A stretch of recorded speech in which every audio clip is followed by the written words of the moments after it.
Bonjour à tous, ici donc Jérémy Gauthier, je viens vous présenter un livre assez compliqué, qui n'est autre que Religion et psychologie individuelle comparée. Donc c'est la première fois que je mets les pieds dans la psychologie individuelle comparée. J'ai lu la bibliographie pratiquement intégrale de Sigmund Freud, que j'ai beaucoup aimé, et donc je continue aussi dans les ouvrages de psychologie, et donc cette fois Adler Alfred et Ernst Jahn. Ce livre m'a un petit peu décontenancé.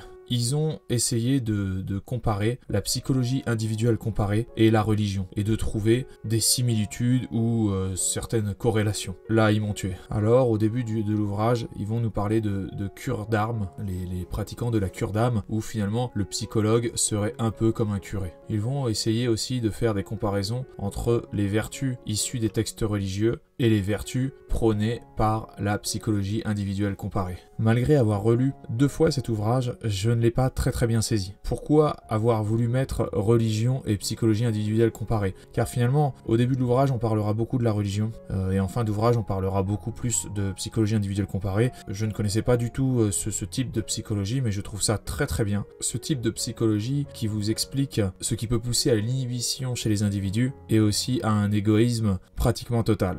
Je trouve que cet ouvrage ne parle pas que de psychologie et de religion. Je trouve qu'il y a beaucoup de socialisme et de communisme dans cet ouvrage. À croire que la moindre parcelle de libéralisme et d'individualisme serait un défaut intellectuel, voire même psychologique, voire même une défaillance mentale. Car c'est ça qu'on peut entrevoir dans cet ouvrage. Je pense que cet ouvrage n'est pas bon. Pas bon parce que comparer religion et psychologie n'ont pratiquement aucun sens. La religion avait pour but de cimenter des peuples ou des peuplades qui étaient fragmentés à la base. La psychologie a plus pour but de régler des problèmes individuels et de les réintégrer finalement dans la masse. Cet ouvrage me fait un petit peu peur car il prône la régularisation et la rectification de chaque individualité qui serait poussée en dehors de normes fixées par on ne sait qui. Cet ouvrage fait un peu peur car finalement on voudrait faire re-rentrer dans les rangs un individu qui aurait poussé son individualité un peu trop loin afin de le réintégrer dans une masse bien compacte et bien homogène. Mais qui fixe justement cette homogénéité de la masse? Comment la définit-on? Il n'y a aucune explication là-dessus. Je pense que cet ouvrage, même Adler,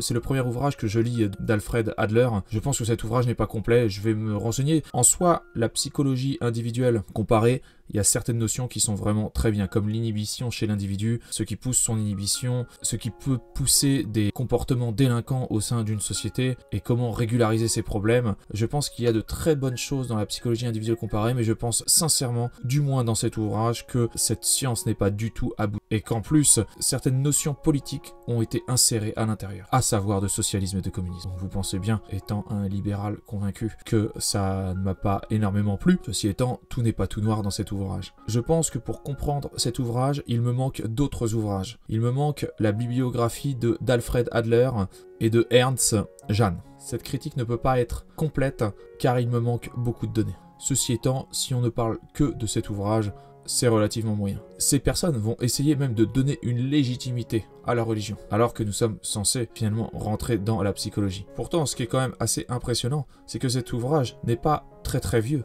1933. On peut dire que l'Église n'avait pas toute sa prédominance, comme il fut dans certaines époques où les auteurs étaient obligés de s'agenouiller, ou au moins de faire une courbette devant l'Église. Là, en 1933, c'était fini ce temps-là. Je ne comprends pas pourquoi il y a eu un tel éloge de la religion dans cet ouvrage. Surtout à vouloir leur donner une légitimité qui est franchement... comment peut-on parler de comportement de sciences psychologiques en mentionnant Saint Paul et d'autres personnes du Nouveau Testament? Alors, à savoir, ces gens-là, donc je ne sais pas si c'est Adler ou Ernst Jahn, c'est un des deux qui parlait dans l'ouvrage, il ne parle que du Nouveau Testament.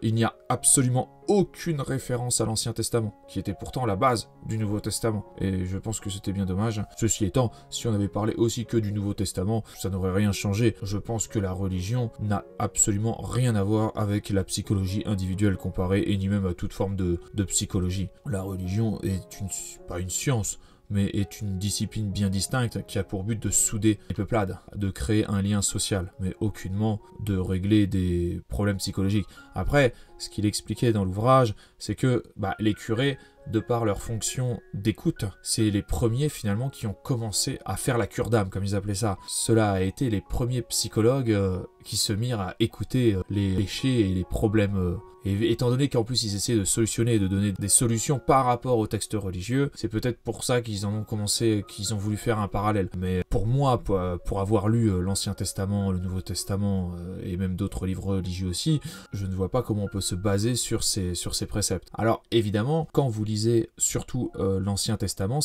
il y avait aussi des règles sociales. Donc là c'était des lois et c'était des règles sociales, c'est-à-dire qu'il fallait unifier certaines tribus dans des régions éloignées et la religion a servi justement à créer un socle unifié pour que, un peu normer, un petit peu si vous voulez, normer la sociabilisation des différentes tribus. Ça a servi à ça. Donc cet ouvrage, il y a quelques petits passages, ce livre était moyennement épais, il y a quelques petits passages extrêmement intéressants sur les causes de l'inhibition chez les individus, les causes, les prémices d'actes de délinquance chez certains individus par rapport à certains événements qui auraient pu se passer, comment les résoudre, même à titre personnel, c'est pas mal, je trouve. Il y a vraiment des notions qui sont très très importantes et à mon avis qui vont être développées. Je crois qu'Adler, Alfred Adler a fait beaucoup plus de livres. Je vais m'atteler, donc là c'est la première fois que je lis un ouvrage d'Alfred Adler et je vais continuer à lire toute sa bibliographie. Je pense qu'il a d'autres choses à dire. Là ça a été cet ouvrage, c'est dommage parce que je ne suis pas tombé sur le meilleur. Je vais essayer de lire finalement son œuvre, sa bibliographie de manière chronologique,